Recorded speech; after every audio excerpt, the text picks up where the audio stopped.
grâce éternelle, mon Dieu, mon roi, de part à ton peuple. Oh, merci, Père. Nous te disons merci et nous rendons la gloire à toi seul, Jésus, toi qui règnes de l'éternité en éternité, celui qu'on appelle éternel des armées. Oui, nous t'acclamons encore, nous clamons ta sainte présence.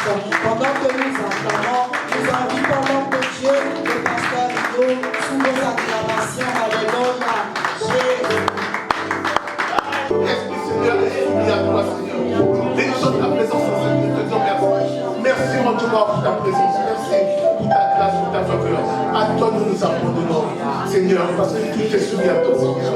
Nos esprits te sont soumis, Seigneur, mon Dieu, nos rois. Nos pensées, Seigneur, te sont soumis, Seigneur. Nous venons, Seigneur, dans ta présence, tel que nous sommes, Seigneur. Parle-nous, Seigneur.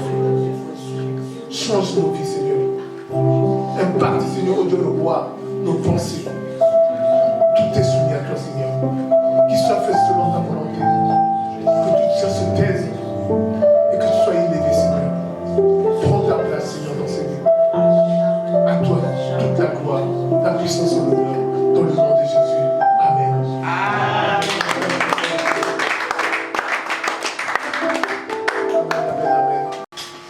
Ce matin, Dieu m'a mis à cœur de partager un message avec vous. J'ai pris que le Saint-Esprit me conduise et que je fasse les choses comme Dieu le désire.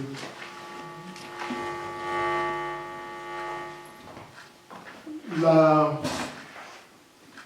marche avec le Seigneur est des fois mal comprise par nous, les enfants de Dieu. J'ai eu ces problèmes moi-même personnellement pendant plusieurs années. Je ne dirais pas seulement au début de ma marche avec le Seigneur, mais bien après encore. J'étais fou amoureux de l'adoration. Je ne vivais que d'adoration. Je mangeais, vivais de l'adoration. J'ai passé des nuits entières à adorer le Seigneur. La moitié de mes journées à être dans la présence de Dieu, à adorer le Seigneur. Vous savez, quand vous connaissez ces moments-là, vous pensez que vraiment c'est tout ce qu'il y a à manger, quoi. Amen, amen. On n'a plus envie de manger autre chose que ça. Et c'était ma vie. C'était ma vie. Mais après, le Seigneur m'a enseigné. Et comprendre que c'est bien, mais c'est pas tout.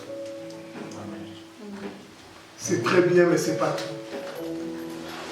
Et hier, on disait encore avec l'homme de Dieu ici, la Bible nous dit que Jésus est le chemin. Et le modèle de Jésus, c'est qu'il y avait l'adoration, il y avait la louange, il y avait le combat, hein, il y avait l'enseignement. Tout cela, c'est un pack. Tout cela, c'est un ensemble que nous devons comprendre que la vie chrétienne, ce n'est pas une seule chose.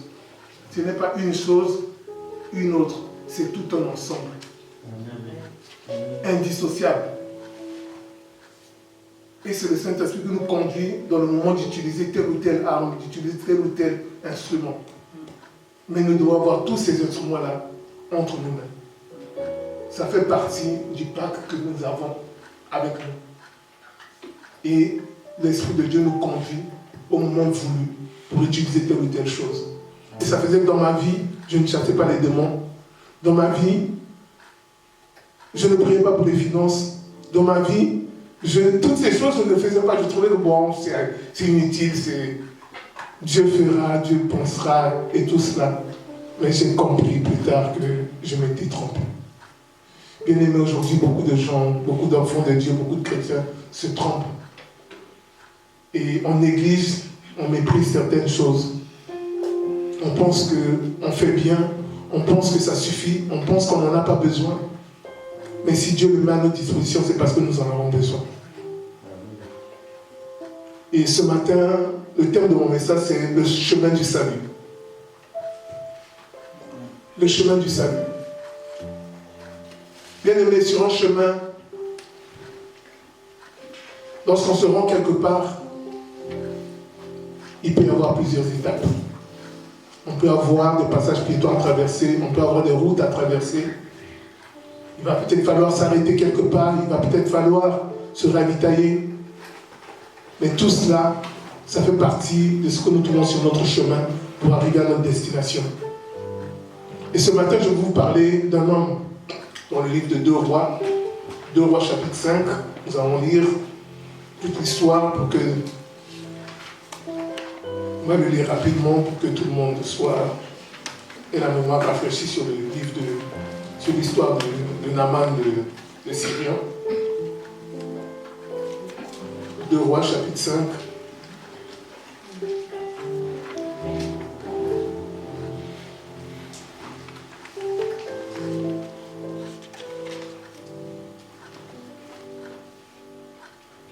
Je vais lire rapidement. Naaman, chef de l'armée du roi de Syrie, jouissait de la faveur de son maître et d'une grande considération, car c'était par lui que l'Éternel avait délivré les Syriens. Mais cet homme fort et vaillant était lépreux.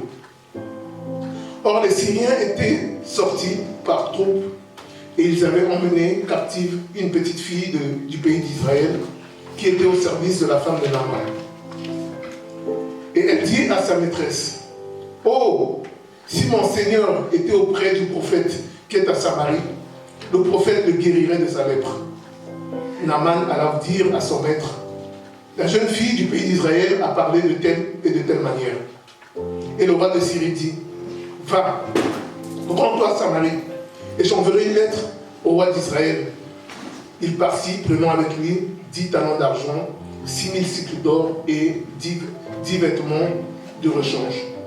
Il porta au roi d'Israël la lettre où il était dit, « Maintenant, quand cette lettre te sera parvenue, tu sauras que je t'envoie Naaman, mon serviteur, afin que tu le guérisses de sa lèpre. » Après avoir lu la lettre, le roi d'Israël déchira ses vêtements et dit, « Suis-je un Dieu pour faire mourir et pour faire vivre, qu'il s'adresse à moi afin que je guérisse un homme de sa lèpre?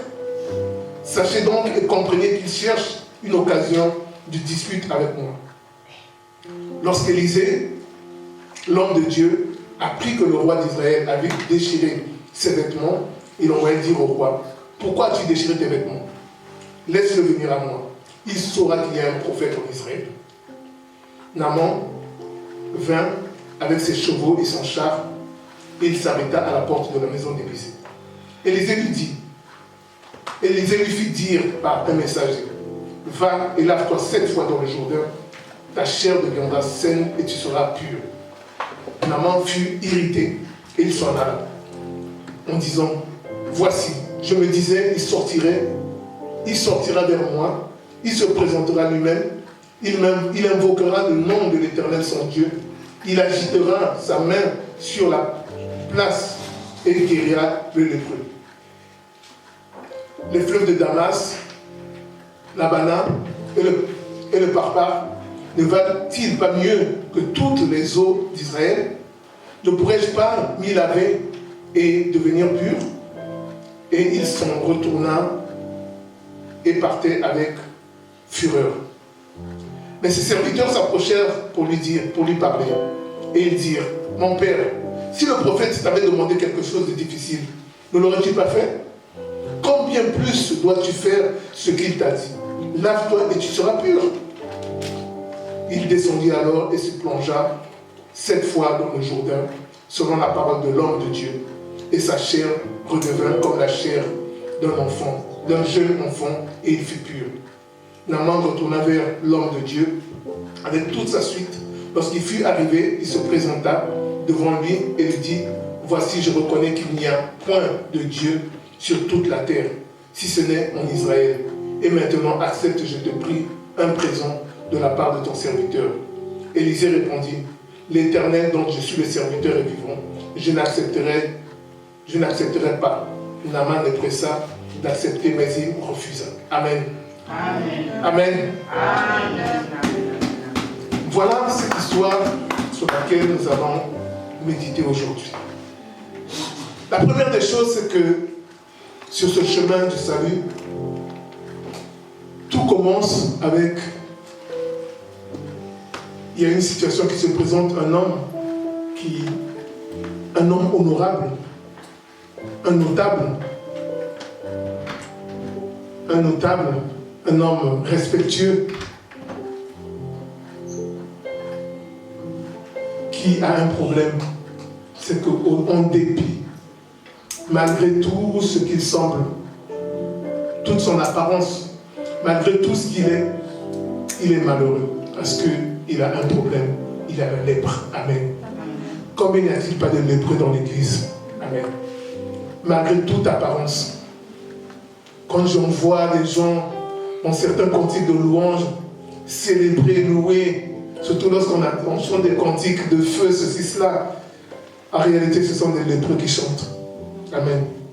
Ce qu'ils confessent, ce qu'ils chantent, eux-mêmes, ils ne sont même pas dedans. Ils souffrent. Quand on crie le feu lui-même, quand il rentre chez lui, il est sous la terreur. C'est un lépreux. Amen. Quand on crie de chasser les démons, il vit dans la terreur dans sa maison. Mais à l'église, lorsqu'on chante, il est au premier plan. C'est un lépreux. Ce n'est que de l'apparence. Mais la réalité de la vie est tout autre. La réalité de la vie des enfants de Dieu est différente. Et c'était le cas de cet homme syrien. Il avait tout pour paraître heureux. C'est pourquoi j'ai l'habitude de dire, n'envie pas celui que tu vois. N'envie pas ton frère. N'envie pas quelqu'un. Tu ne connais pas sa vie. Tu ne sais pas ce qu'il endure. Toi, tu dors la nuit. Lui ne peut pas dormir la nuit. Tu ne sais pas ce qu'est sa vie. Mais regarde ta vie et améliore ta vie. Amen. Naaman était là. Et tout commence par une jeune esclave, bien-aimée. Une jeune fille qu'on a ramenée comme esclave, qu'on a enlevée à ses parents. Une jeune fille qu'on a emmenée pour travailler sous les ordres de la femme de Naaman. Elle aurait pu être malheureuse. Elle était peut-être malheureuse, certainement. Mais voilà qu'elle se transforme en évangéliste. Amen. Bien-aimé, toi et moi, nous sommes des évangélistes. Amen. Amen. Quelle que soit ta situation, quelle que soit ta condition, tu es un évangéliste. Amen. Amen. Cette femme, cette jeune fille, dit à la femme de Naaman, si mon maître peut se rendre en Samarie rencontrer le prophète, il y a un prophète en Israël. Bien-aimé, si tu dis à quelqu'un, moi je connais un Dieu, je connais quelqu'un qui est la solution à ton problème. Je connais quelqu'un, si tu le rencontres, ta vie va changer. Je connais quelqu'un, si vraiment tu l'invoques, ta situation va changer. Souvent nous avons peur. Peur même de dire à quelqu'un que Jésus t'aime. Peur de dire à quelqu'un que Jésus peut changer ta vie.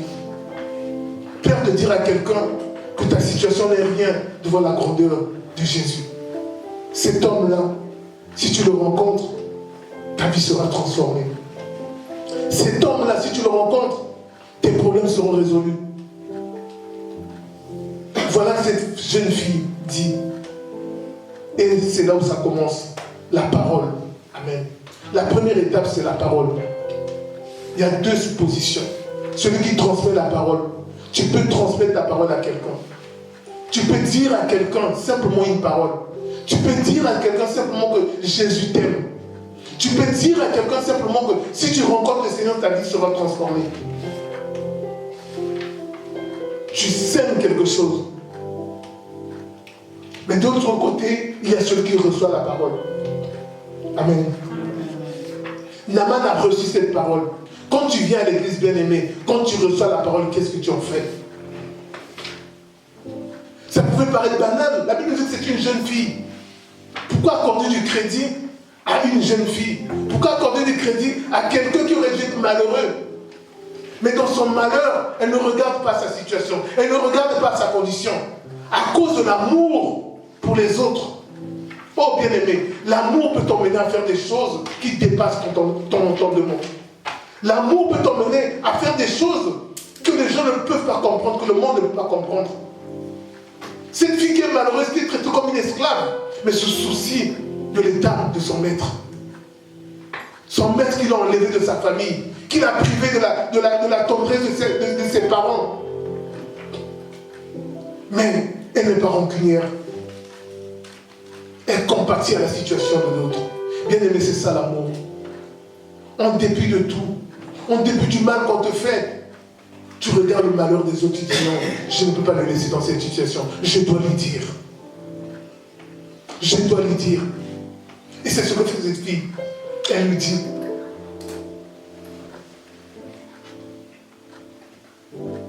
Elle lui dit.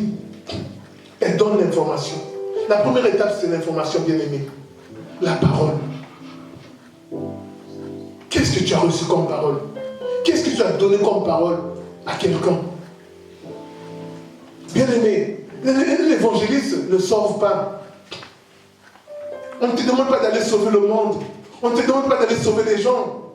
On te demande d'aller dire que Jésus sauve. Amen. On te demande d'aller dire que Jésus guérit. Amen. Toi, tu n'y es pour rien. On ne te demande pas d'aller faire des miracles. Dis simplement à quelqu'un. Dis à cette personne que tu vois, que tu côtoies, dont tu sais qu'elle est malheureuse. Peu importe qu'elle croit ou pas, ton rôle, c'est au moins de lui dire qu'elle puisse avoir l'information. Qu'elle puisse avoir la connaissance de cette parole-là. Qu'elle puisse avoir la connaissance de l'existence de cet homme-là.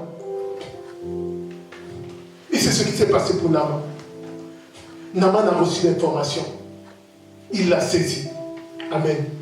Bien-aimé, tu viens à l'église, comme disait l'homme de Dieu. Quand tu écoutes le message, qu'est-ce que tu en fais? Peut-être même avant de sortir de cette porte-là, tu as déjà tout oublié. Tu commences à penser, comment je vais manger, qu'est-ce qui va m'arriver cette semaine, qu'est-ce qui va se passer.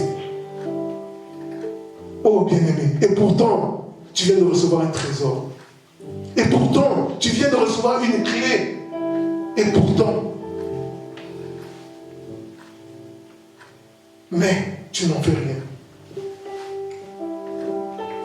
La deuxième étape, c'est poser un acte de foi. Bien-aimé, quand tu reçois la parole, quand tu reçois une révélation, bien-aimé, pose un acte de foi. C'est quoi l'acte de foi?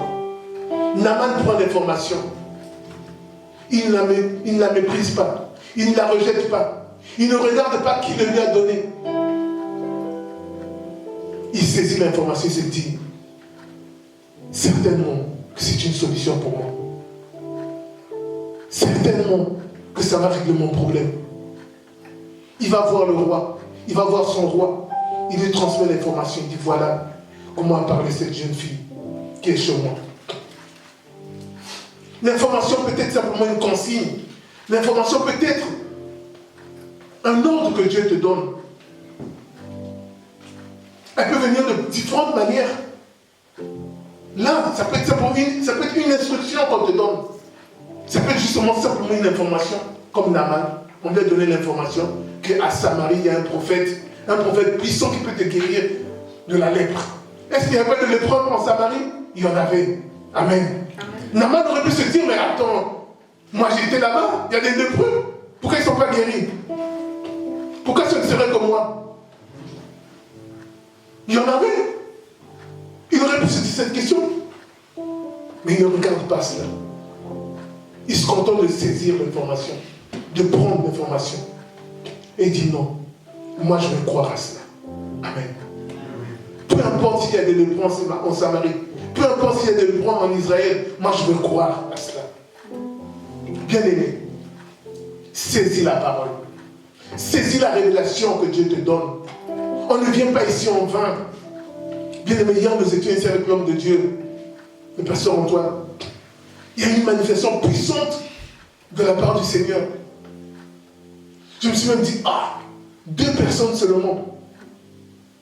Dimanche, nous sommes plus que 2. On ne voit pas cette gloire de Dieu. On ne voit pas cette présence de Dieu. Qu'est-ce qui se passe? Bien aimé, moi j'aime me poser des questions.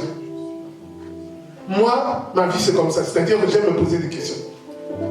J'aime comprendre, j'aime que Dieu m'explique, que Dieu, c'est un père pour moi, c'est comme ça ma relation avec lui.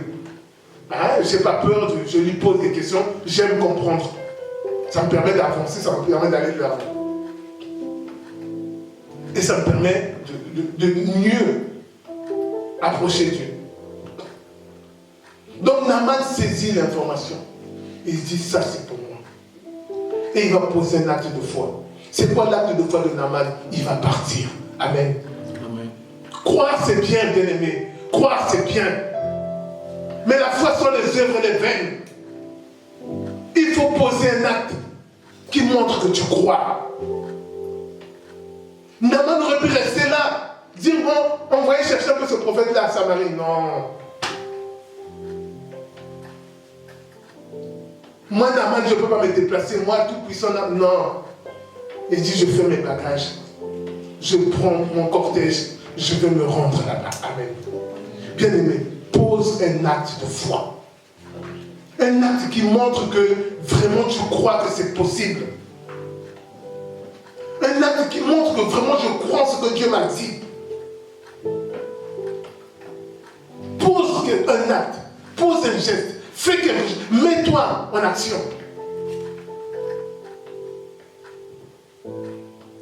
Mets-toi en action. C'est dans le livre de Jacques qu'on dit. Jacques chapitre 2 verset 20 nous dit. Veux-tu savoir, ô homme vain, que la foi sans les œuvres est inutile? Il nous dit la foi sans les œuvres est inutile. Ça ne sert à rien. La foi est faite pour produire des œuvres.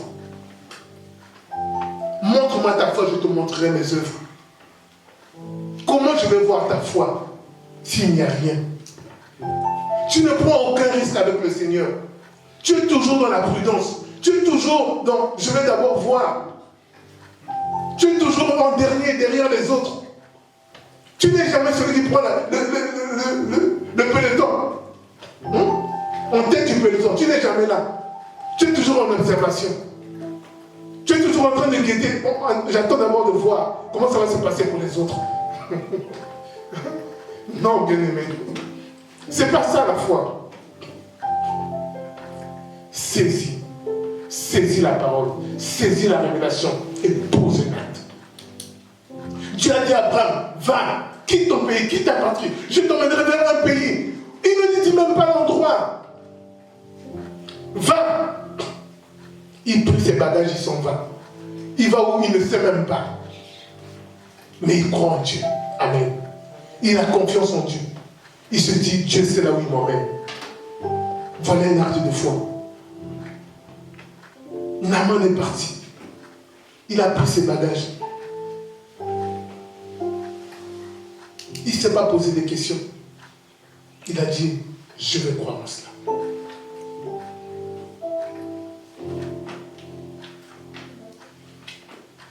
La troisième étape, c'est l'épreuve de la foi. Tu as posé un acte de foi, mais ne crois pas que tout va couler comme de l'eau. Ne crois pas que tout va se passer parfaitement comme tu le souhaites. Ne crois pas que tout va se dérouler simplement parce que j'ai cru et que je suis parti. Abraham était parti. Mais qu'est-ce qu'il n'a pas rencontré comme obstacle sur le chemin?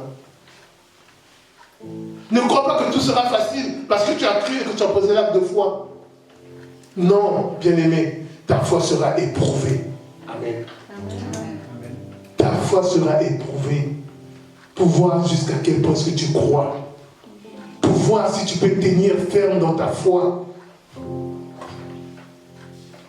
Bien-aimé, nous tous nous serons éprouvés. C'est la dernière fois qu'on parlait de Pierre qui avait la foi, qui disait, quand le Seigneur lui dit, Pierre, tu vas me renier. Il dit, jamais, Seigneur. Toi, moi, Pierre, non. On monte, on descend. Jamais je ne peux te renier. Il avait la foi. Mais devant l'épreuve, quand il a vu cet homme-là à la croix, on a dit, toi aussi c'est avec moi, non. C'est pas moi. Amen. C'est ça l'épreuve de la foi. Ta foi sera testée. Pour voir jusqu'à quel point qu'elle est solide. Pour voir quelle est sa résistance. Pour voir quel est son fondement. C'est pourquoi la parole est importante. Parce que tu vas t'appuyer sur la parole de Dieu. C'est ça. C'est ça qui va affermir ta foi. Amen. Jésus qui est notre Seigneur, lui-même, sa foi a été éprouvée. À combien plus forte raison, toi et moi, l'épreuve de la foi viendra. Comment tu vas y résister? Comment tu vas tenir cette épreuve?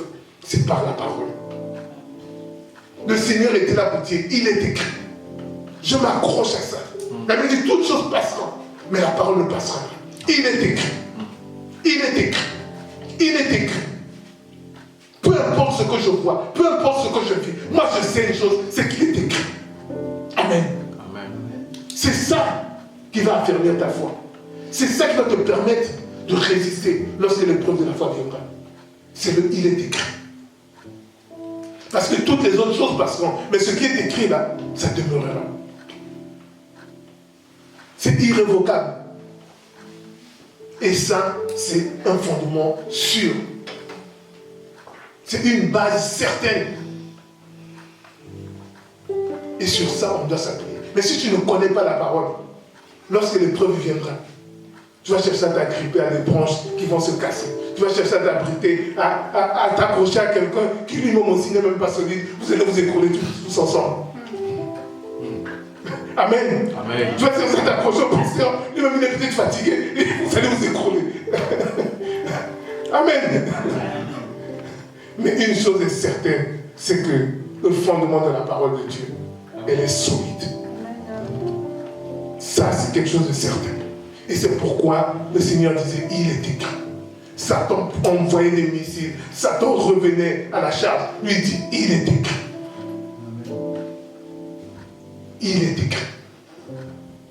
Ce n'est pas ce que je pense, ce n'est pas ce que je crois, ce n'est pas ce que je vois, mais il est écrit. C'est ce que dit la parole de Dieu. Naaman est parti. Sur le chemin du salut, il y aura l'épreuve de la foi. Il est éprouvé. Il y a des obstacles. Des choses vont faire que nous allons rencontrer des obstacles sur notre chemin. Et Naaman en a rencontré. Il arrive. Déjà, le roi lui donne une lettre. On parle de choses spirituelles. On parle d'hommes de Dieu. Bien aimé, des fois on a des problèmes, on se dit non, moi j'ai un oncle qui est ministre, moi j'ai un oncle qui est directeur, qui est ceci, cela. Je vais le voir, il va intervenir, ceci, cela. Bien aimé, on te parle de l'intervention divine. Toi tu rentres dans le charnel. Le roi, on lui parle de quelque chose de spirituel. On lui dit, il y a un prophète. La jeune fille, elle dit, il y a un prophète. Il écrit une lettre au roi d'Israël. Comme il dominait sur Israël, comme il était... Israël le craignait. Et donc, il écrit au roi pour lui dire, guéris-moi cet homme-là. Amen. Et le roi, quand il reçoit la lettre, il est scandalisé. Il se dit, cet homme-là me cherche des problèmes. Il cherche un prétexte. Parce que ce qui est spirituel, tu le transformes en charnel. Dieu te donne une directive, Dieu te donne une instruction. Toi, tu vas chercher des solutions charnelles. Tu vas chercher des appuis charnels. Tu vas chercher des relations charnelles. Alors que Dieu te parlait d'un problème spirituel. Et souvent, c'est ce qui se passe. Tu viens à l'église, peut-être Dieu te donne une révélation, Dieu te donne. Au lieu de rester dans la révélation de Dieu, tu vas maintenant chercher à l'accomplir par des relations charnelles, par des moyens de la chair, par tes propres relations. Tu vas chercher maintenant une personne qui je connais. Ah oui, j'ai un oncle là qui est ministre là. Ah oui, lui pourra certainement. Non, bien aimé. Dieu ne te donne pas. La Bible dit que seule la bénédiction enrichie n'a fait sur d'aucun chagrin. Il ne peut pas te donner quelque chose pour te tuer, pour t'emmener à être assujetti à quelqu'un. Ou à un pouvoir. Non, bien aimé. Il doit faire de telle sorte que tu gardes ton autonomie. Et de ce qui était spirituel, cet homme a transformé ça en une relation charnelle, où il donne des ordres à un autre roi, tu dois accomplir cette chose-là. Et l'autre aussi, comme il n'était pas très spirituel, mais qu'est-ce qui se passe? Le charnel se rencontre avec le charnel, et ça devient un problème charnel. À l'origine, c'était spirituel, maintenant ça devient charnel. Des hommes entre eux, des pouvoirs entre eux, commencent à s'affronter. Amen. Amen. Malheureusement, souvent, c'est ce qui se passe. Vous savez, il y a 2 semaines, je crois, quand on priait avec maman, avec Pasteur Blanche, avant la réunion, on avait une discussion, on parlait un peu, et puis on partageait sur le problème du Congo, ceci, cela. Et après, le Seigneur a mis à cœur qu'on prie pour ça. Lorsqu'on a fini la prière, je suis resté, j'ai continué à méditer dessus. Et le Seigneur m'a dit une chose, il m'a dit, ceux-là même qui m'interpellent, ceux-là même qui crient à moi pour le Congo, les mêmes là, ils contribuent à la destruction de leur pays. Le Seigneur m'a donné un exemple, il me dit, lorsqu'il y a un pillage quelque part, et que toi tu viens, tu te mets aussi à apprendre des choses, tu es aussi coupable que ceux qui ont commencé le pillage. Amen. Et ça, on le voit bien dans la juridiction ici en France. Tu es autant condamnable que celui qui a fait le pillage. On voit des gens qui disent, mais moi j'ai vu tout le monde faire ça. Moi aussi j'ai fait. Non. Bien aimé. Et voilà ce que le Seigneur m'a dit. C'est ça. Parce que je ne comprenais pas. Je me dis, mais c'est pas possible. Qu'est-ce qui se passe dans ces nations? Il dit donc, quelque part, c'est, je cherche un homme. Je cherche un homme qui a un cœur. C'est pourquoi lorsqu'on est, on peut crier au Seigneur. On peut crier au Seigneur, Dieu va entendre. Et on doit savoir que lorsqu'on a des mains propres, on a une responsabilité. C'est celle de crier au Seigneur. Amen. Ça, c'était juste une parenthèse. Donc, de ce problème, Naaman va, finalement, le message arrive à Élisée. Élisée dit, envoie-le. Il saura qu'en Israël, il y a un prophète. Amen. Oh bien-aimé, j'aime cette assurance. J'aime cette confiance-là. J'aime cette foi-là. J'aime cette parole. Quand je la lis comme ça, là, ça me fait du bien. Amen. Amen. Il dit, il saura qu'en Israël, il y a un prophète. Amen. Amen. Oh bien-aimé, il faut qu'on sache qu'à Béthanie, il y a un Dieu. Amen. Qu'on sache qu'à Béthanie, il y a un Seigneur qui est là. Amen. Oh bien-aimé, j'aime ça. Quand je dis ça, ça me fortifie. Tu ne peux pas comprendre comme je sens avoir des ailes. Il dit, viens, envoie-le. Il saura qu'en Israël, il y a un prophète. Il saura qu'en Israël, il y a un prophète. Bien aimé, il faut que le peuple de Dieu sache qu'à Béthanie, il y a un Dieu. Amen. Amen. Pas par de simples paroles, pas par de simples récits, pas par de simples noms, bien aimé, par la manifestation de la gloire de Dieu. La gloire de Dieu doit être manifestée. Et Naaman il va voir Élisée. La Bible dit qu'Élisée ne le reçoit pas. Il lui envoie un message, une deuxième parole. Amen. La première parole, c'était l'information. La deuxième parole, c'est une instruction. On te donne une instruction. Qu'est-ce que tu en fais? Parce qu'elle ne te correspond pas. Parce qu'elle ne correspond pas à tes attentes. Parce qu'elle ne correspond pas à ce que toi tu pensais. Tu vas la renverser du revers de la main. Parce que toi, tu imagines les choses autrement. Bien-aimé, ne viens pas dans la présence de Dieu avec tes grands airs. Ne viens pas dans la présence de Dieu avec tes ailes, avec ton statut, avec ta condition, avec tes moyens. Moi, je suis ceci. Moi, je suis cela. Bien-aimé, j'ai écouté des hommes de Dieu, j'ai écouté des gens avec orgueil, avec suffisance. Se tenir sur l'estrade. La dernière fois, j'étais à une conférence là, où un homme de Dieu disait que moi, dans ma maison, j'ai une piste d'atterrissage pour hélicoptère, ceci, cela. Je dis, regarde-moi, je dis, qu'est-ce que je fais ici? Je me suis dit, qu'est-ce que je fais ici là? Un homme de Dieu qui se tient là pour dire que moi, dans ma maison, j'ai une piste d'atterrissage pour l'hélicoptère. Qu'est-ce que j'en ai à faire? Je me suis dit, mais Seigneur, qu'est-ce que tu m'as emmené faire ici là? Qu'est-ce que je viens faire ici? Écouter des gens comme ça. Qu'est-ce que ça peut apporter au peuple de Dieu? Est-ce que dans le pays où il vit, est-ce qu'on a besoin de se déplacer en hélicoptère?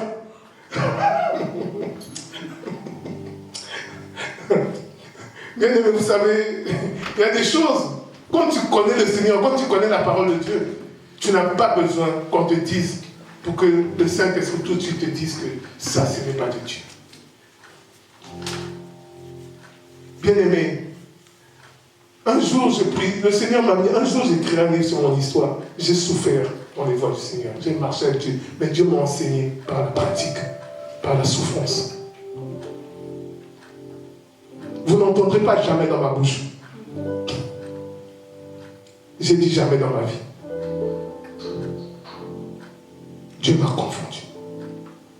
Sur tout ce que j'avais dit jamais, Dieu m'a confondu. Ma vie a été un calvaire parce que j'ai dit jamais dans ma vie. Et ce mot-là, ça ne sort plus de ma bouche. Ça ne sort plus de ma bouche. Dieu m'a confondu. Parce qu'il est Dieu. Qui es-tu toi non pour dire jamais? Oh, j'ai été enseigné. Pas par des hommes. C'est dangereux. C'est dangereux. On pense bien faire. Hein? On pense bien faire. Mais Dieu est Dieu. Dieu est souverain. Et il faut faire très attention. Très attention. Parce que Dieu va nous confondre. Dieu va te confondre sur ce que tu dis. Simplement pour te montrer qu'il est Dieu. Naaman est venu avec ses plans. Il voulait être reçu comme un chef, comme un notable. Il veut être reçu comme un prince. Mais Élisée ne se donne même pas la peine de le recevoir. Il lui envoie un message. Bien-aimé, quand tu reçois un message de la part de Dieu, contente-toi du message. Amen. Tu reçois une instruction, prends l'instruction. Amen. Il n'a pas compris qu'il venait chercher un rapport avec Dieu, avec ce qui est saint. Lui qui est impur. Il pensait qu'avec son impureté, parce qu'il était Naaman, il pouvait rentrer dans le sanctuaire de la maison de l'homme de Dieu, qui est saint. Et l'homme de Dieu sait qu'il ne peut pas être au contact de l'impureté. Amen. C'est pourquoi Élisée ne le reçoit pas. C'est pourquoi Élisée ne vient pas à son contact. C'est pourquoi Élisée ne lui permet pas de rentrer dans sa maison. Parce qu'il est impur.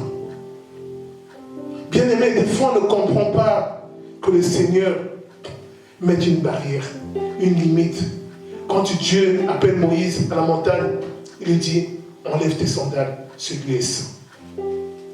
Bien-aimé, dans ce qui est saint, il faut être pur. Amen.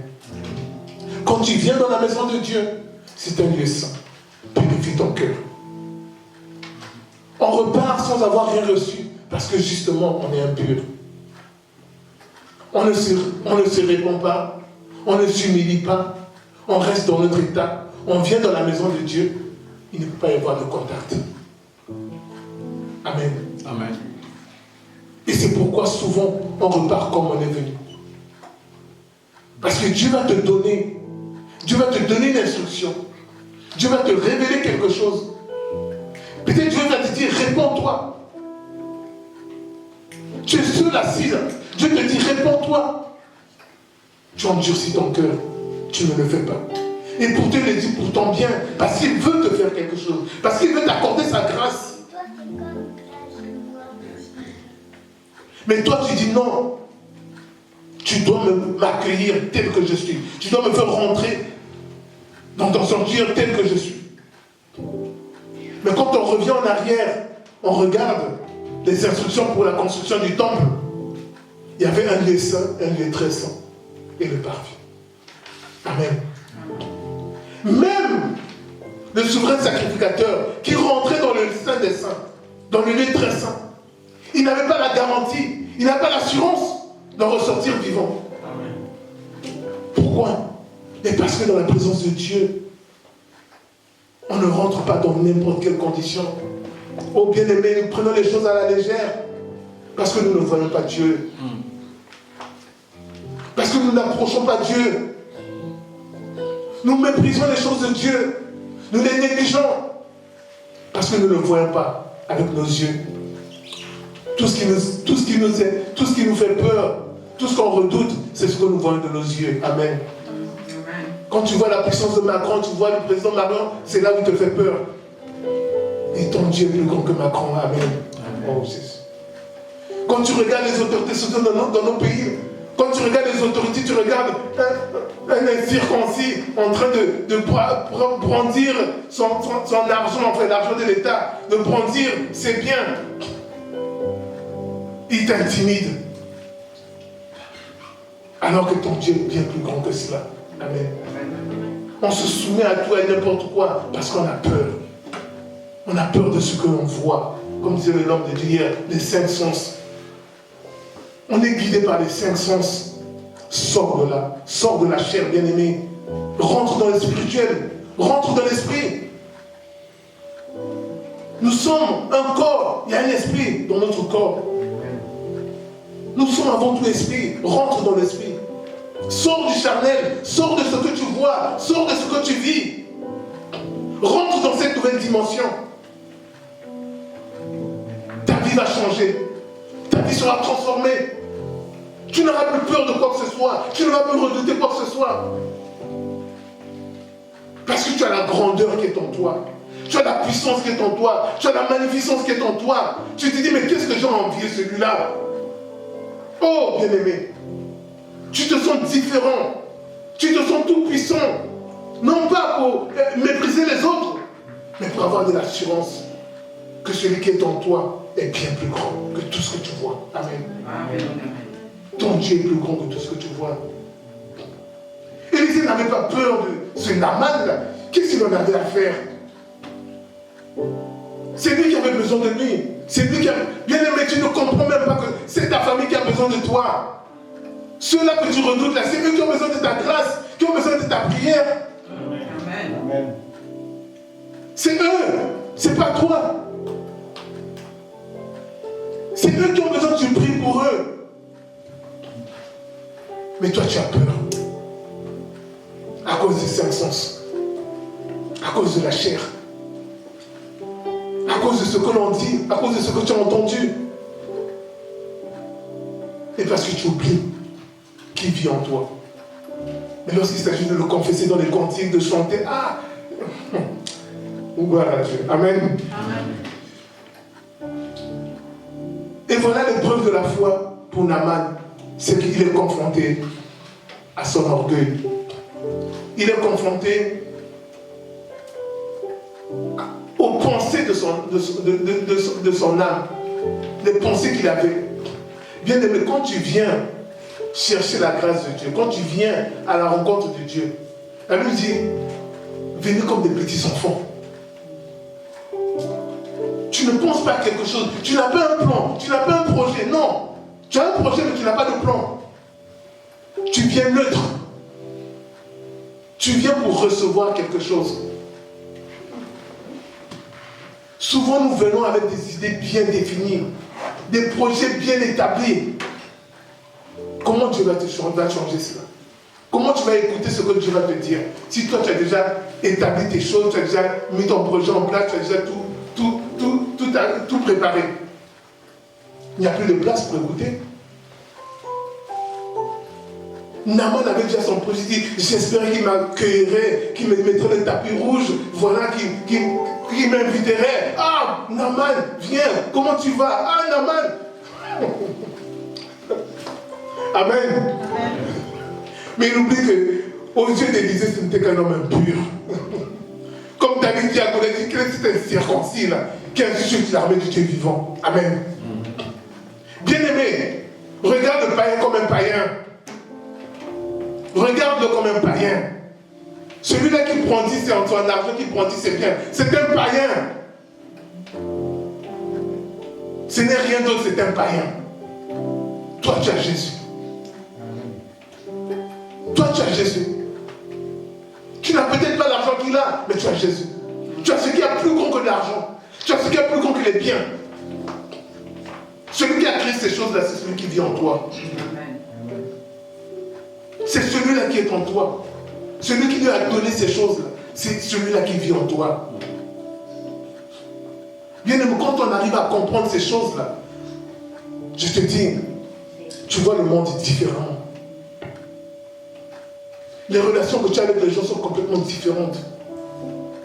Tu respectes les gens, tu aimes les gens, mais tu ne les crains pas. Tu ne les crains pas. Tu ne les redoutes pas.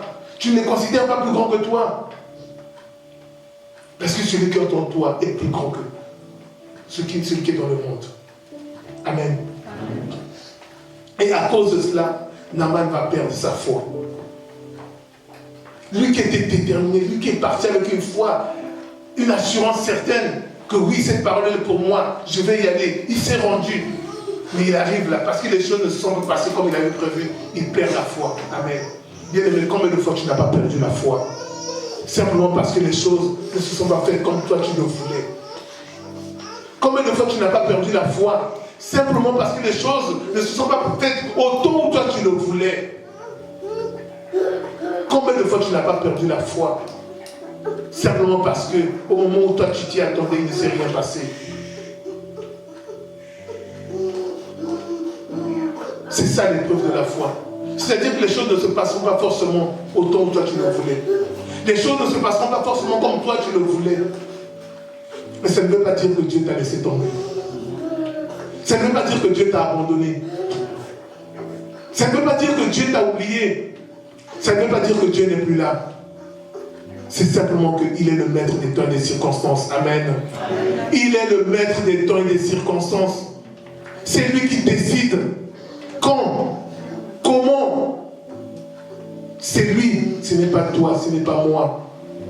Si tu n'acceptes pas ce principe-là, qu'il est Dieu, que c'est lui qui décide de te donner au moment où il veut te donner, de t'élever au moment où il veut t'élever. Si tu n'acceptes pas ce principe bien aimé, ta foi va s'effondrer. Ta foi va s'écrouler. C'est l'épreuve de la foi. Ta foi sera éprouvée. La foi de Naaman était éprouvée. Un homme qui était déterminé mais qui arrive là. Parce que les choses ne se passent comme il veut. Il se met en colère. Il est furieux. Mais pour qui se prend cet Élysée? Il me connaît moi Naaman? Hein? Mais si aujourd'hui là je décide, je vais écraser Israël. Il se met en colère. Moi le grand Naaman, chef de l'armée de Syrie. Il vient, il m'envoie un serviteur venir me dire une parole. Pour qui se prend cet Élysée? Bien-aimé, les gens te mépriseront. Parce que tu les regardes avec des yeux spirituels. Parce que tu as un comportement digne d'un enfant de Dieu. Tu seras méprisé. Ils t'en voudront. Simplement parce que tu fais la volonté de Dieu. Mais Dieu te rétablira. Amen. Amen. Dieu va te restaurer. Amen. Il est parti, furieux, en colère. Et il a oublié toute la détermination qu'il avait. Bien aimé, quand on vient dans la présence de Dieu, on doit se dépouiller, comme je disais tout à l'heure, de toutes choses. Tu dois te dépouiller. Ton orgueil, laisse-le de côté. Ta situation, laisse de côté. Ta position, laisse de côté. Viens comme un enfant dans la présence de Dieu. Il est le Tout-Puissant. Et tu recevras quelque chose. Amen. Amen. L'autre étape, c'est l'humilité. Après cette épreuve de la foi de Naaman s'est écroulée. Mais Dieu dans sa bonté, oh bien-aimé, Dieu est bon. Oh, Dieu est bon. Des fois, je chante simplement, Dieu est bon, il est bon. Dieu est bon, il est bon. Dieu est bon, il est bon pour moi. Des fois, c'est tout. C'est merveilleux de se réaliser comme Dieu est bon. Regardez cet homme, il n'est même pas un enfant d'Israël. C'est un païen. Dieu lui fait grâce de lui donner une solution pour résoudre son problème. Pour le guérir. Il vient. Il fait des fiers. Il fait des caprices. Il monte sur ses grands chevaux. Mais malgré cela, Dieu dans sa bonté, dans son amour, dit non, je ne vais pas l'abandonner. Je vais encore le récupérer. Je vais encore lui donner une opportunité. Je vais encore lui donner une solution. Amen. Oh bien-aimé, Dieu ne t'abandonnera pas. Amen. Amen. Dieu il dit, je ne t'abandonnerai pas, je ne te délaisserai pas. S'il est capable de le faire pour un païen, comme il le fait pour nous, ses enfants. Amen. Dieu n'a pas dit, bon, mais tu ne veux pas, mais attends. Ça, c'est nous les hommes, la chair. On réagit comme ça. Je te parle, je ne paie, tant pis pour toi, va. Tu verras bien ce qui t'arrivera. Dieu dit non. Il va dire à ses serviteurs, il va passer par ses serviteurs pour lui parler, pour lui dire, maître, si le prophète t'avait demandé quelque chose de difficile, tu ne l'aurais pas fait. S'il s'agissait de donner tout ce qu'il avait ramené là comme trésor, là, comme argent et ceci, cela, il aurait tout donné. Il aurait tout donné. Bien aimé, quand le féticheur te demande de l'argent, tu donnes. Les gens donnent, ils donnent. Tout ce qu'on leur demande, ils donnent. Mais le peu que Dieu te demande, oh Jésus, le peu que Dieu te demande, tu souffres, ça te ronge à l'intérieur, ça te bouffe ton être tout entier. Hein? Mais si un marabout t'avait dit, donne 5 000 €, l'enfant que tu cherches là, je vais te le donner. Tu allais donner.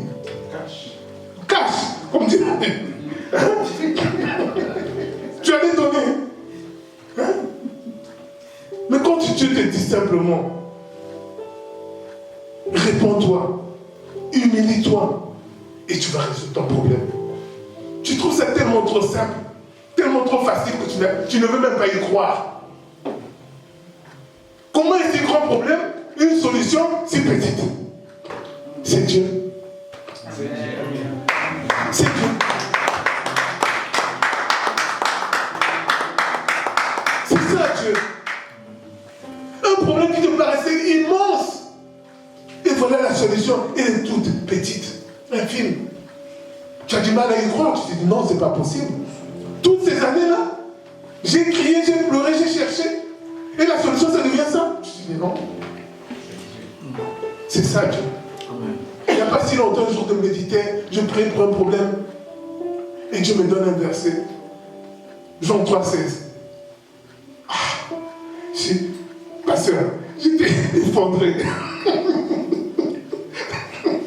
Je dis comment? Je dis Seigneur, quand même. Tu attendais de me demander. Je dis mais comment? J'attendais quelque chose. Comme on dit, une vraie révélation de la parole de Dieu. Je m'attendais à ce qu'il me donne un passage puissant. On me dit, je me suis effondré. Je dis, mais c'est pas possible. Jean 3,16. Je n'ai pas besoin d'ouvrir la Bible. C'est le texte que nous connaissons tous.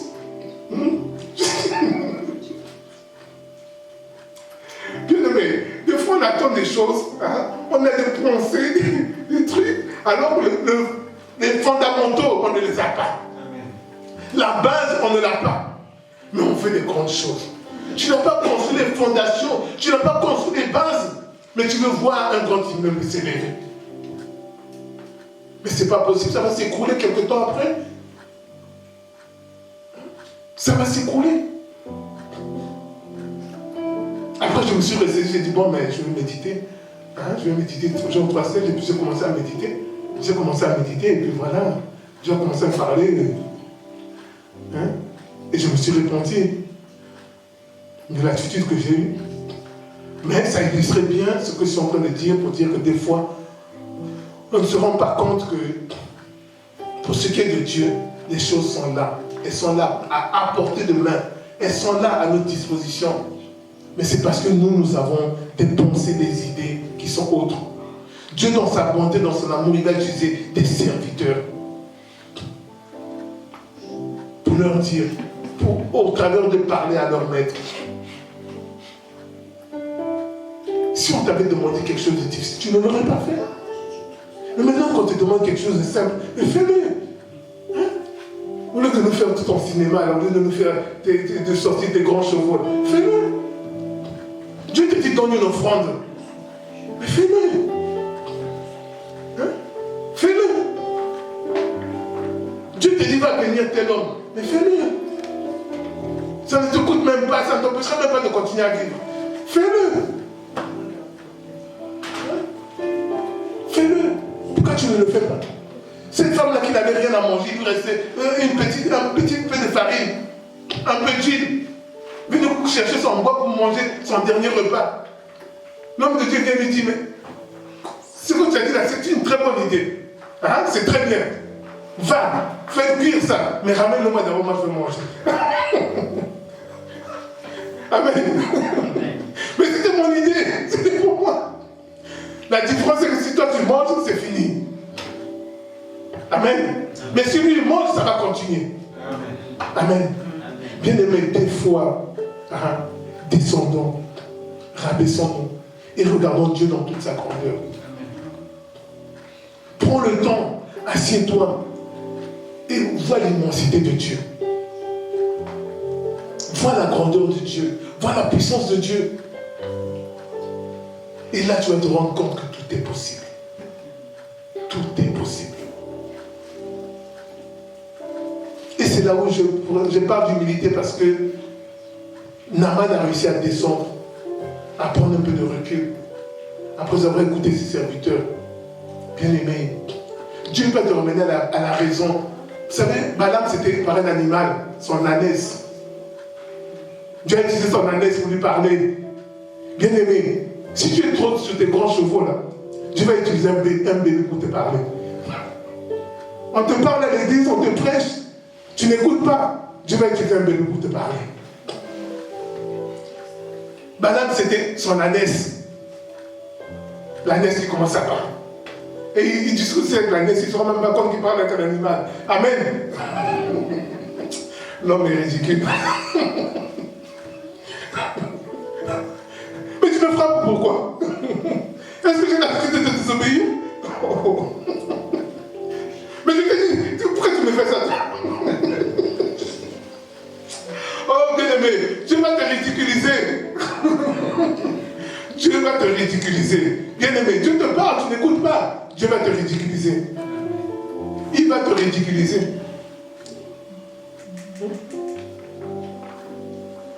Naaman, c'est le serviteur qui lui parle. Et il fait preuve d'humilité. Il écoute et il décide d'obéir. Et il se jette 7 fois dans le Jourdain. Et la Bible dit qu'il est devenu pur. Ne regarde pas, une fois de plus, ne regarde pas celui qui te parle. Ne regarde pas. Aujourd'hui, les enfants de Dieu, les chrétiens aiment les comparaisons. Ils regardent celui-là qui a, je ne sais pas combien de vues sur Internet, qui a une assemblée de je ne sais pas combien de membres, qui est connu internationalement, qui est ceci, cela. Tant que ce n'est pas lui, il ne croit pas à la parole de Dieu. Bien aimé, ce n'est pas ça la référence. Détrompe-toi. Si jusqu'à maintenant, c'était ça ta référence, change de logiciel. Ce n'est pas ça. Ça n'a rien à voir. Ça n'a rien à voir. Dieu sait ce dont tu as besoin. Dieu sait qu'est-ce qui va impacter ta vie. Dieu sait comment te le transmettre. Dieu sait pourquoi il choisit tel ou tel canal. Parce qu'il veut que tu fasses preuve d'humilité. Parce qu'il veut que tu fasses preuve d'attention.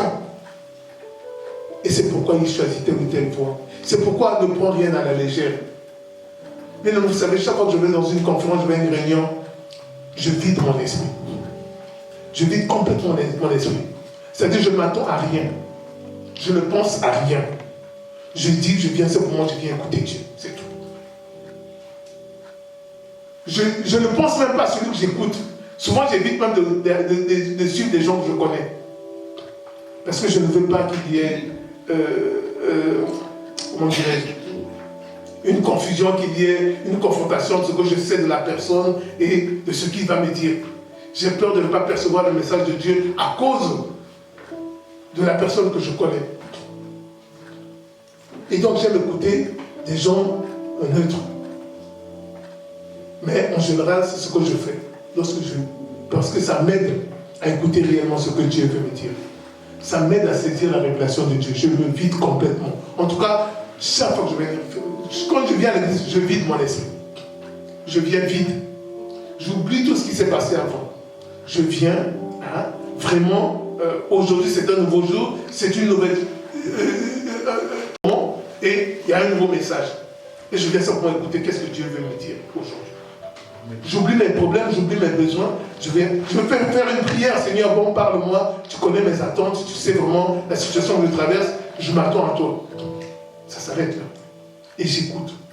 J'écoute.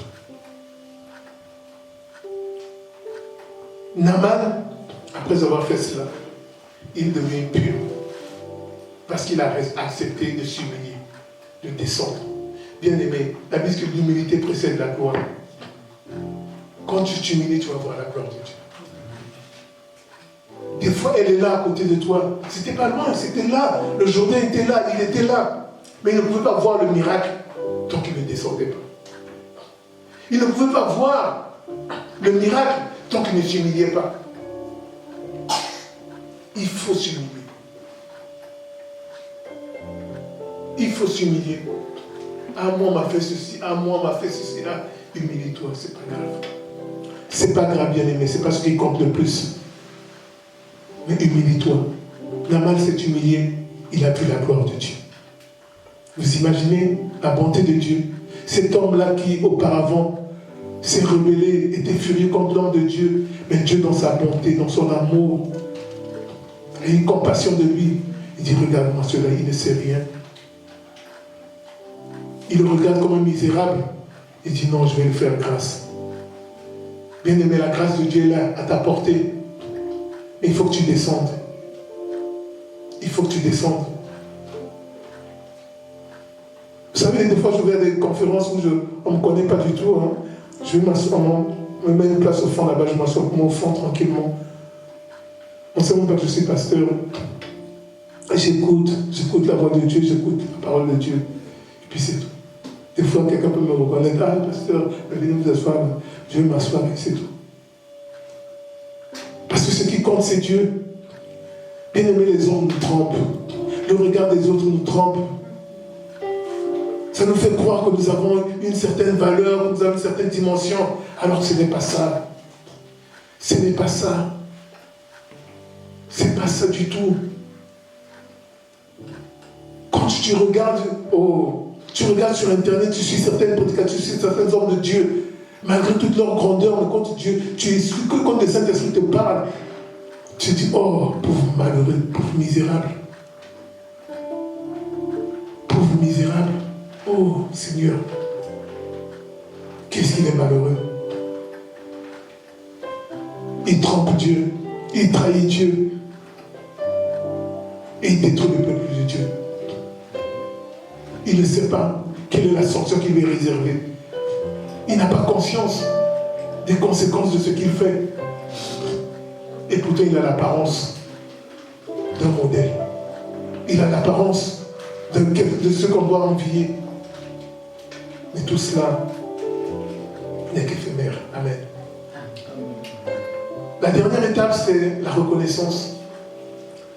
Après avoir traversé toutes ces choses, après avoir vécu tout cela, Naaman a vu ce que Dieu a fait pour lui. Il dit non, je vais être reconnaissant à l'égard de ce Dieu. Il repart vers Élisée. Et cette fois-ci, Élisée l'accueille. Parce qu'il est devenu pur. Amen. Amen. Ce n'est plus le même Naaman, il est pur maintenant. L'impureté est partie. Tu reviens dans la présence de Dieu. Tu es rayonnant de joie. Tu es plein de beauté, plein de gloire. Parce que maintenant, Dieu t'accueille. La relation est là maintenant. Amen. Naaman dit non, tu vais être reconnaissant.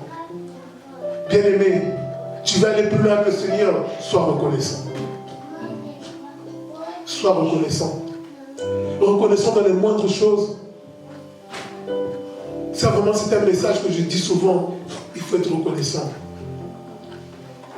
Ne te dis pas non, j'attends que Dieu fasse d'abord telle chose. Comme non, bien-aimé, sois reconnaissant.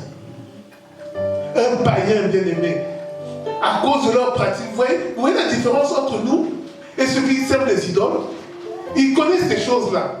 Ils pratiquent ces choses-là. Pourquoi est-il reconnaissant? Parce qu'ils savent que ces idoles qu'ils servent là, c'est comme ça que ça se passe.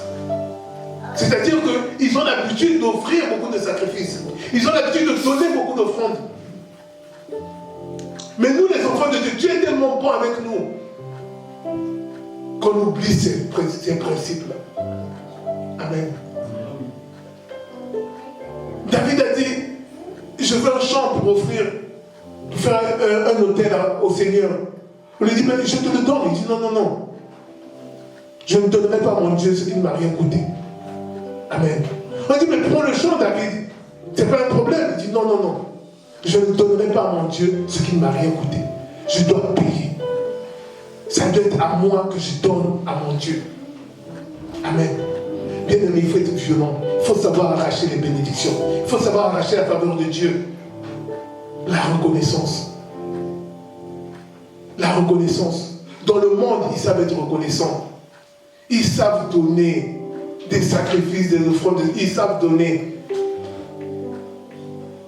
Mais nous, parce que nous méprisons ce que Dieu fait dans notre vie, parce que nous n'avons pas conscience de la grâce que Dieu nous accorde, parce que nous considérons ça comme étant infime, minime, nous n'avons pas cette culture-là de la reconnaissance à l'Éternel, de venir offrir à Dieu, de venir donner à Dieu en guise de reconnaissance. Seigneur, vraiment, tu as fait pour moi. Seigneur, vraiment, tu es bon pour moi. Seigneur, vraiment, je te suis reconnaissant pour tout ce que tu fais. Des fois, il y a des passages de la Bible qu'on lit, on n'arrive pas à les projeter dans notre réalité, dans notre vie. On n'arrive pas à faire le parallèle avec nous. Comme l'exemple que je donnais tout à l'heure de la femme à qui le prophète a dit, va d'abord faire cuire et donne-moi à manger. Mais ça, c'est des choses que nous vivons tous les jours au quotidien. C'est ton histoire, c'est mon histoire. C'est-à-dire au moment de venir donner ta dîme, tu regardes d'abord tes problèmes, tu dis non, ça ce n'est pas possible. Au moment de venir donner ton offrande, tu dis non, il y a tes problèmes que tu dois résoudre, ce n'est pas possible.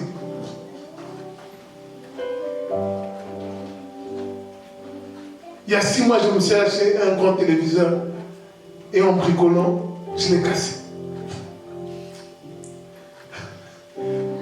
Je suis en train de m'organiser pour essayer de racheter un autre.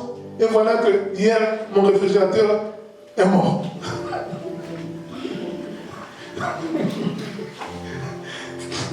Je me dis, les matchs ont commencé, le téléviseur est cassé, et le réfrigérateur est mort.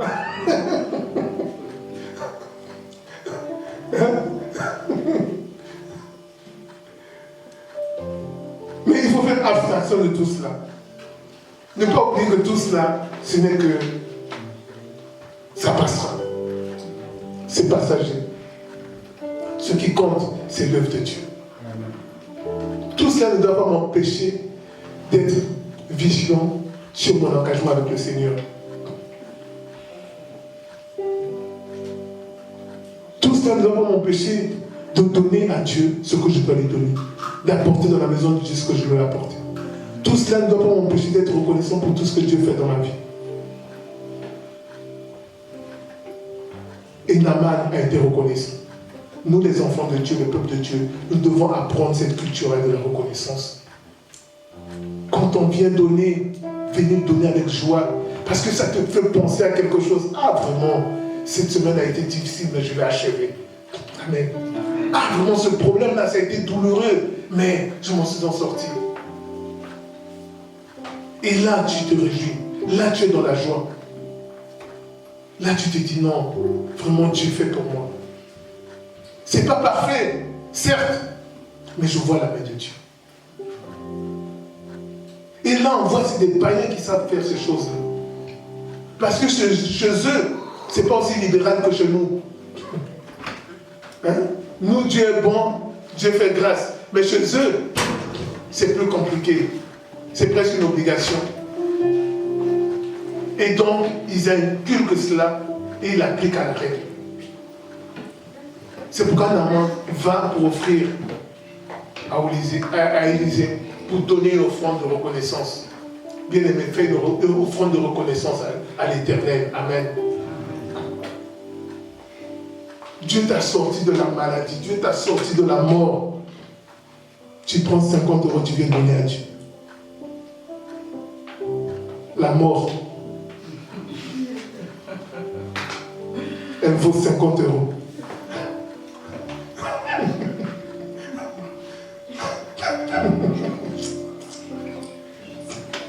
Vous savez, des fois quand tu te mets à la place de Dieu, tu te dis, tu pleures. Tu pleures. Tu regardes comme ce que nous faisons à notre Dieu. Tu pleures. Tu as mal au cœur.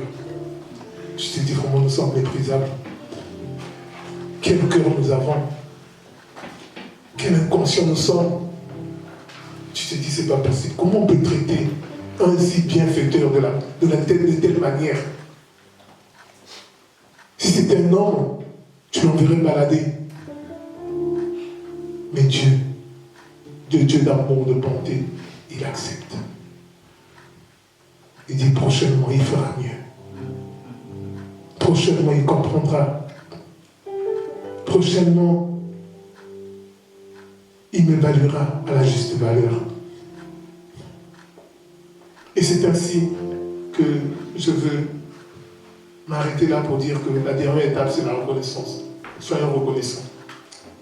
Même si Élisée a refusé de prendre l'offrande de Naaman, parce qu'il ne voulait pas que Naaman pense qu'il a acheté sa guérison. Amen. Il ne voulait pas qu'il puisse penser qu'il a payé pour ce qu'il a obtenu. Il voulait lui montrer que Dieu est un Dieu de grâce. Que le Dieu d'Israël est un Dieu de bonté. Que le Dieu d'Israël est un Dieu d'amour, de compassion. Et qu'il parte avec cette pensée-là dans son esprit. Que c'est l'amour de Dieu, c'est la grâce de Dieu. Et que ce n'est pas son argent. Amen. Amen. Voilà ce que je tenais à partager avec vous aujourd'hui. Ce sont ces étapes-là sur le chemin du salut. Il y a l'information, le message.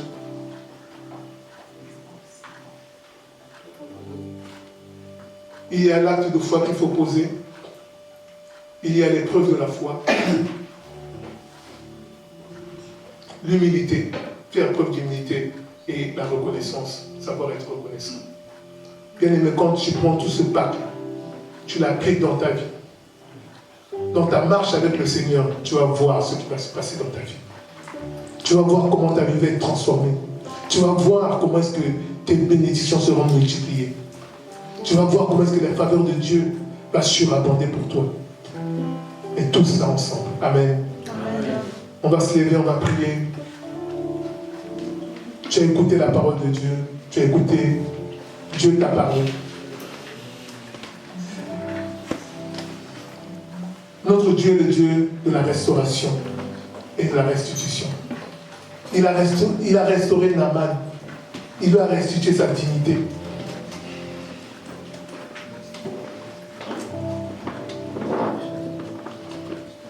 Un incirconcis, un païen.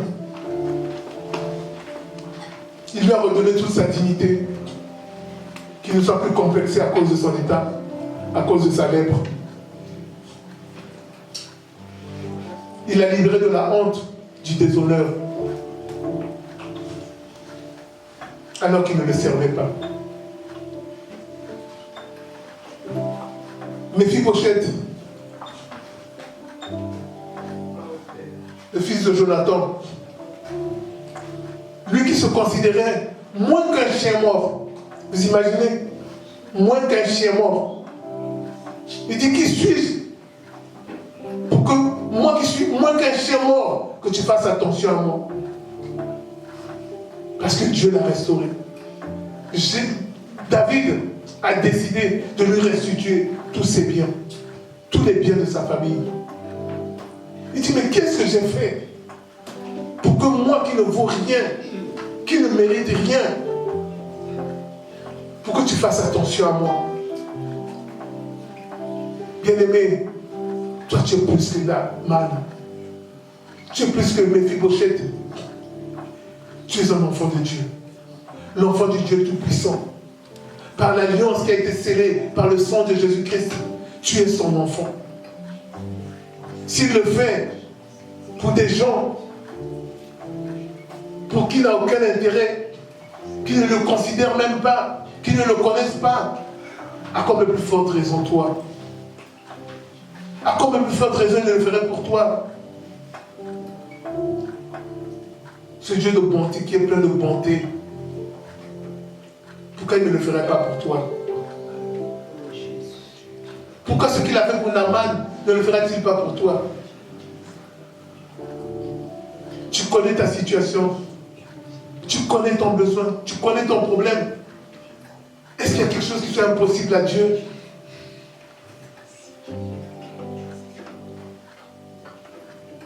Est-ce qu'il y a quelque chose qui soit impossible à Dieu?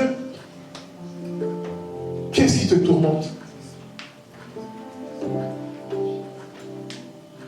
Change ta politique. Aujourd'hui, ton Dieu veut te faire du bien. Aujourd'hui, ton Père veut te restaurer. Il va te restituer les années comme volé les sauterelles.